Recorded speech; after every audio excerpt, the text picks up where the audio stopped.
speech. It is our persuasive speech, and I'm going to try to persuade two people in my audience why they should be an Alabama fan. So I'm going to discuss the reasons why you should be an Alabama fan, a little history of Alabama football, and why I named my son Saban. First off, the question is, why should you be an Alabama fan? Of course, you have your people who jump on the Alabama bandwagon. However, I was raised on Saturdays, it was to yell Roll Tide or go to your room. I'm a very competitive person, and I love watching college football on Saturdays. Most people find it rude, annoying, and just disgusting that every college football Saturday I get up, put on my Roll Tide shirt, and I'm ready for the day. Most of this would stem from hatred. You either love Alabama or you don't. My mom's favorite saying is, if you can't beat them, join them.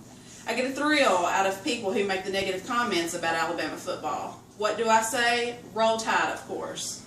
The passion in the state of Alabama for football is unbelievable.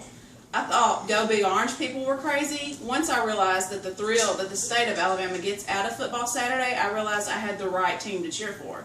The compassion, athletes, and training these players endure year-round is a compromise the state, fans, coaches, and players set standards for.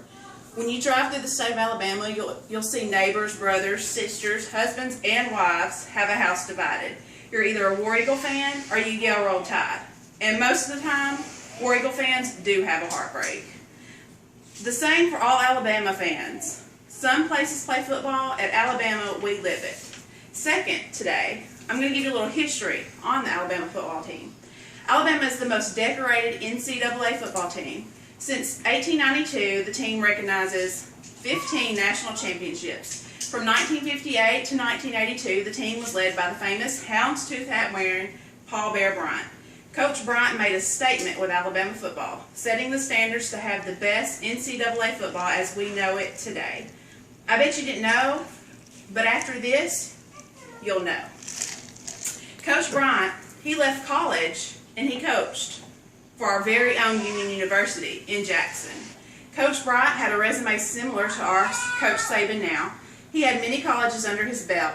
Also during the time he was coaching the bombing of Pearl Harbor, he took part of the United States Navy. However, he never seen any action.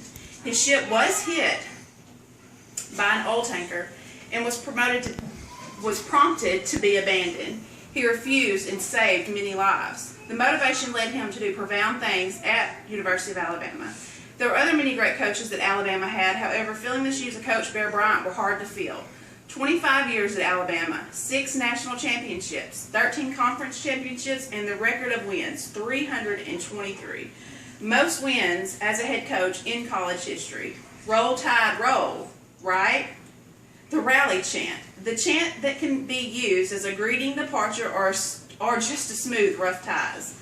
Co-workers having a bad day, Roll Tide. Roll Tide derived from the Crimson Tide. This came about when Alabama was playing Auburn in 1907, a very muddy game. The Red